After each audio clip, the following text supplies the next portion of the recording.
హిందూ దేవతలపైన కించపరుస్తూ మాట్లాడిన యూట్యూబర్ అన్వేష్ పైన అయితే కేసు నమోదైంది. ఇందులో భాగంగానే పంజాగుట్ట పోలీస్ స్టేషన్లో కరాటే కళ్యాణి గారు కూడా ఫిర్యాదు చేయడంతో దానికి సంబంధించిన ఎఫ్ఐఆర్ కూడా పోలీసులు నమోదు చేశారు. అయితే హిందూ దేవతలపైన కించపరుస్తూ హిందూ దేవతల్ని వివాదాస్పద వ్యాఖ్యలు చేశారని చెప్పేసి అందులో భాగంగానే కేసు అయితే పెట్టడం జరిగింది. ఈ కేసుకు సంబంధించి మనతో పాటు మాట్లాడడానికి కరాటే కళ్యాణి గారు ఉన్నారు, వారితో కూడా మాట్లాడదాం. మేడం చెప్పండి, ముఖ్యంగా ఈ కేసుకు సంబంధించి నా అన్వేషణ ఆయన యూట్యూబ్ ఛానల్ కి సంబంధించి అన్వేష్ ఎవరైతే ఉన్నారో అతను హిందూ దేవతల్ని కించపరుస్తూ కూడా మాట్లాడినారని చెప్పేసి వివాదాస్పద వ్యాఖ్యలు చేశారని చెప్పేసి మీరు పంజాగుట్ట పోలీస్ స్టేషన్ లో కేసు నమోదు చేయడం జరిగింది. దానికి సంబంధించిన పోలీసులు కూడా ఎఫ్ఐఆర్ నమోదు చేశారు. మరి ఈ కేసుకు సంబంధించి ఏం మాట్లాడతారు? ఇప్పటి వరకు కూడా దర్యాప్తు ఏ విధంగా ఉందని పోలీసులు చెప్పారు. నేను కేసు చేయంగానే ఆ రోజు చెప్పారండి, భారతదేశాన్ని తోలనాడిన వాడు దేశద్రోహిగా పరిగణించండి అని మేము అడిగాము. ఆ విధంగానే వారు ఆ దృష్టికోణంలో కూడా చూస్తాము, దేవీ దేవతలను కూడా తోలనాడాడు అని చెప్పాము. దాంతో నేను డీటెయిల్డ్గా ఇచ్చాను నేను కంప్లైంట్. అది చూసిన వెంటనే వారు ముందైతే కొన్ని సెక్షన్స్ పెడుతున్నామమ్మా, ఇప్పుడు రెలివెంట్, తర్వాత మనం ఏదైతే ఇన్వెస్టిగేషన్లో కొన్ని యాడ్ చేస్తారు వాడికి నోటీసులు పంపిస్తామని ఆ రోజు చెప్పారు. చెప్పినట్టుగానే వారు వేగవంతం చేశారు. పోలీసు వారికి ధన్యవాదాలు. సజ్జనార్ గారు ఎన్కౌంటర్ స్పెషలిస్ట్ కాబట్టి వారు కూడా సీరియస్ గా తీసుకొని, మీరు ఇంతకుముందు మాట్లాడారు వీడితో, ఆ వ్యధవ సంగతి మీకు తెలుసు సార్, మీరు కూడా భారతీయ దేశ పౌరులే, భారతదేశానికి కించపరిస్తే మనల్ని అందరిని అన్నట్టే, సో మీరు ఇమీడియట్ గా వాడిని పిలిపించండి సార్, మీకు దండం పెడతాం. ప్రధానంగా ముఖ్యంగా అతను హిందూ దేవతల్ని కించపరుస్తూ భారతదేశ సంస్కృతిని కూడా కించపరిచే విధంగా మాట్లాడారని చెప్పేసి మీరు ఫిర్యాదు చేశారు. మరి దీనికి సంబంధించి ఫర్దర్ గా ఏ విధంగా మీరు ముందుకు అడుగులు వేస్తున్నారు? దానికి సంబంధించి ఏం మాట్లాడతారు? భారతదేశ పౌరురాలిగా వాడి పౌరసత్వం ఇక్కడ ఉంచుకొని కూడా మనల్ని అంటున్నాడు కాబట్టి వాడు భారతదేశానికి విద్రోహ చర్యగా తయారయ్యాడు. సో మన శత్రు దేశాలను పొగుడుతున్నాడు, చైనాని, థాయిలాండ్, అవన్నీ మంచివి మనకు కాదు, మనం రేపిస్ట్ కంట్రీ అంటున్నాడు. వాడికి కంట్రీలో ఉండకుండా వెళ్ళిపోతాడు అంటున్నాడు కదా, వాడికి శాశ్వతంగా సభ్యత్వాన్ని రద్దు చేసేయండి.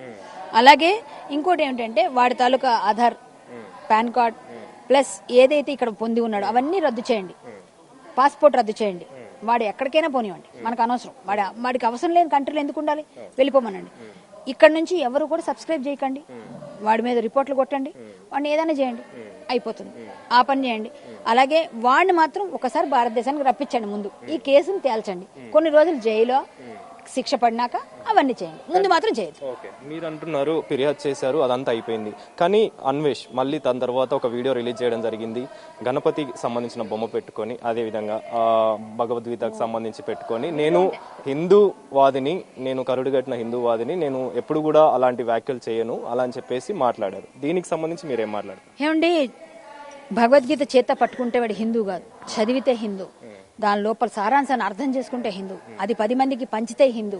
అంతేగాని ఇప్పుడు నేను భగవద్గీత పట్టుకున్నాను, నేను హిందువుని అంటే మేము నమ్మం.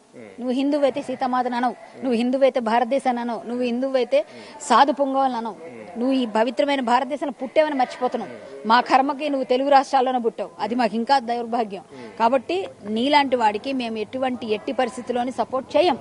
భారతదేశం నిన్ను హక్కును చేర్చుకొని ఉంచుకుంటే నువ్వేమో పరాయి దేశంలో డబ్బులు, భారతదేశం వాళ్ళే డబ్బులు ఇస్తున్నారు నీకు, అది మర్చిపోతున్నావు. వీళ్ళందరూ నేను అన్సబ్స్క్రైబ్ చేస్తే నీ డబ్బులు ఎక్కడ? ఇప్పుడు వాడు కొనుక్కుంటాడు తిరిగి సబ్స్క్రైబర్స్ ని. అంటే దానికి సంబంధించి కూడా ఒక యూట్యూబ్ సంబంధించి అతనితోటి ఒక సబ్స్క్రైబర్ కూడా మాట్లాడడం జరిగింది. మీరు చేస్తున్న వ్యాఖ్యలు ఏవైతున్నాయో అవన్నీ కూడా నెగిటివ్ వైబ్స్ వస్తున్నాయి మాకు, ఇప్పుడు మీరు నచ్చడం లేదని అంటే ఉంటే ఉండండి, పోతే పోండి, మీ ఇష్టం అని చెప్పేసి కూడా మాట్లాడిన ఆ వీడియో కూడా ఒకటి ఉంది. దానికి సంబంధించి కూడా అంటే కదా వాడు వెళ్ళిపోండి అంటున్నాడు, వెళ్ళిపోతున్నారు. నిజంగా మన భారతీయులందరూ పౌరుషంతో చేస్తున్నారు పని, హిందువులందరూ పౌరుషంతో చేస్తున్నారు. నపుంసకులు అన్నారు కాబట్టి హిందువులందరూ పౌరుషం వచ్చింది. ఒక విధంగా మనల్ని తట్టి లేపాడు వాడు, అంటే మన పౌరుషాన్ని చూపించాడు. ఆ పౌరుషం చూపిస్తున్నాం కాబట్టి వాడు వెళ్ళిపోతున్నారు. కానీ వాడు కొనుక్కుంటున్నాడు, వాడు మళ్ళీ సబ్స్క్రిప్షన్ కొనుక్కుంటున్నాడు. అదే ఒక ఆప్షన్ ఉంది, మీకు తెలుసు, అన్ని కొనుక్కుంటున్నాడు. వాడు చేస్తున్న పని అది. సో వాడిని ఎవరు ఉపేక్షించరండి, వాడిని ఎవరు కూడా అస్సలు ఏ విధంగానూ హర్షించరు. అంటే నన్ను ఎవరు ఏం చేయలేరు, ఎన్ని కేసులు పెట్టుకున్నా నాకు ఎన్ని ఫరక్ పడాయి అని చెప్పేసి ఆ ఉద్దేశంలో ఉన్నాడా? అంటే మదం ఎక్కి లైక్ డబ్బు మదం అనేది, అహంకారం అనేది ఇదంతా పెరిగిందని అంటారా? అంతే. కేంద్రం ఖచ్చితంగా సీరియస్ గా తీసుకునేటట్టు మేము తీసుకెళ్తాం. అవసరమైతే కేసులు పెడతాం, చాలా ఉన్నాయి. మేము అన్ని కేసులు పెట్టి ప్రతి ఊర్లో పెట్టండి కేసులు, ప్రతి ఊర్లో ఎఫ్ఐఆర్ చేయించండి, ప్రతి ఊర్లో ఫార్మేట్ నా దగ్గర ఉంది, అడగండి, ఇస్తా. ప్రతి ఒక్కరు కూడా మీరు వాడి మీద కేసులు వేయండి, సింపుల్. వాడు అన్ని తీసుకొని వెళ్ళండి, అవన్నీ యూట్యూబ్ లో ఉన్నవన్నీ డౌన్లోడ్ చేసి అవన్నీ పోలీస్ స్టేషన్లో ఇవ్వండి, వాటి గురించి రాయండి. ఆ తర్వాత మీకేం నష్టం జరిగిందో, ఏ విధంగా జరిగిందో అది చెప్పండి. అది మీకు ఏ విధంగా బాధించిందో చెప్తూ మీరు ఇచ్చిన తర్వాత నా ఎఫ్ఐఆర్ని మీరు ఎగ్జాంపుల్ గా తీసుకోండి, మీకు ఖచ్చితంగా ఎఫ్ఐఆర్ అవుతుంది. ప్రతి ఎఫ్ఐఆర్ కౌంటబుల్ ఎక్కువ అవ్వగానే వాడి మీద ప్రెజర్ అక్కడ పెరుగుతూ ఉంటుంది. సో వాడు భయపడుతున్నాడు ఇప్పటికే, మనం ఇప్పుడే చేయాలి, ఇప్పుడు మీరు ఆపకూడదు, మీరు అందరూ చేయండి, నేను పిలిపిస్తున్నా అనుకోండి, అభ్యర్థిస్తున్నా అనుకోండి, ప్లీజ్ మనందరం చేయాల్సిన భారతీయులుగా మనకు దేశ గౌరవం, మన ధర్మం యొక్క ఔన్నత్యం మనకు ముఖ్యం. ఇక్కడ మన అమ్మ, మన సీతామాత, మనం వదలొద్దు హిందువులారా. ఏ పార్టీలో ఉన్న పార్టీల మధ్య చిచ్చు పెట్టాలని చూస్తున్నాడు. పార్టీ ఏ పార్టీ అయినా హిందువులం, కలిసి హిందువులుగా ఫైట్ చేద్దాం, పార్టీల తర్వాత చూసుకుందాం. ఎఫ్ఐఆర్ ఆధారంగా చూసుకుంటే పోలీసులు కూడా ఇప్పటికే దర్యాప్తు వేగవంతం చేశారు. ఇన్స్టాగ్రామ్ సంబంధించి కూడా అతని అకౌంట్ కి సంబంధించి కూడా డీటెయిల్స్ కావాలంటూ లేఖ కూడా రాయడం జరిగింది. దానికి సంబంధించి ఫర్దర్ గా పోలీసులు ఏం చెప్పారు, మీతో ఏమైనా మాట్లాడడం జరిగింది? కన్ఫర్మ్ గా ముందే చెప్పారండి, ముందే చెప్పారు, ఆల్టర్ చేస్తారు, పంపిస్తామన్నారు. ఇన్స్టాగ్రామ్ నుంచి రిప్లై రావాలి, ఇంకా ఫేస్బుక్, ఇంకా యూట్యూబ్ అయితే బ్లాక్ చేయమని అడుగుతున్నాం. దానికి ఇంకా పెద్ద ప్రాసెస్ చేయిద్దామండి, చేయించేదాకా నేను నిద్రపోను. ఇది రాసి పెట్టుకోండి, కరాటే కళ్యాణ్ పట్టుకుంటే వదలదు, అంతే. చివరిగా ఏం చెప్తారు అంటే ఈ కేసుకు సంబంధించి హిందూ దేవతల్ని ఈ మధ్య కాలంలో చాలా ఎక్కువగా కించపరుస్తూ మాట్లాడడం కావచ్చు, మన భారతదేశానికి సంబంధించి మాట్లాడడం కావచ్చు, ఈ వ్యాఖ్యలన్నీ కూడా ఇతనితోనే కాదు చాలా వరకు కూడా నడుస్తూనే వస్తుంది. వాళ్ళందరికి సంబంధించి వాళ్ళ హైప్ కోసం హిందీ దేవతల్ని సోషల్ మీడియా ఒక ప్లాట్ఫామ్ వేదిక చేసుకొని హైప్ కోసం చేస్తున్నారు చాలా మంది. ఇలాంటివన్నీ మనం ఉపేక్షించడానికి లేదు. ఖచ్చితంగా మనం వాళ్ళందరినీ కట్టడి చేయాలంటే ఒకటికి శిక్ష పడితే ఆటోమేటిక్ గా ఇంకొకరు ఇతనికి శిక్ష పడితే మిగిలిన వాళ్ళకి బ్యాండ్ బాజా అవుతుంది. ఖచ్చితంగా రప్పించేదాకా ట్రై చేద్దాం సార్.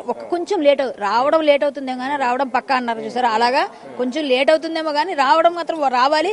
భారతదేశంలో చెప్పకూడదు తినాలి. 2026 వాడు చెప్పించడం కాదు, భారతదేశంలో అందరూ చెప్పిస్తున్నారు. 26 చెప్పకూడు ఖాయం, నీకు రాసుకో. చెర్లపల్లి జైల్లో 26 లో చెప్పకూడదు తినిపిస్తాం, హిందువులం భారతీయులం అందరం కలిసి. సో మొత్తానికైతే కరాటే కళ్యాణ్ చెప్తున్న వివరాల ప్రకారం నా అన్వేషణ అంటే అన్వేష్కి సంబంధించి ఖచ్చితంగా అతని మీద చర్యలు అయితే ఉంటాయి. ఖచ్చితంగా అతన్ని రప్పించి తీరుతాము, అదేవిధంగా జైల్లో కూడా కూర్చోబెడతామని చెప్పేసి కూడా కరాటే కళ్యాణ్ చెప్తున్నారు. కెమెరా పర్సన్ కృష్ణతో కలిసి అనిల్, బిగ్ టీవీ, హైదరాబాద్.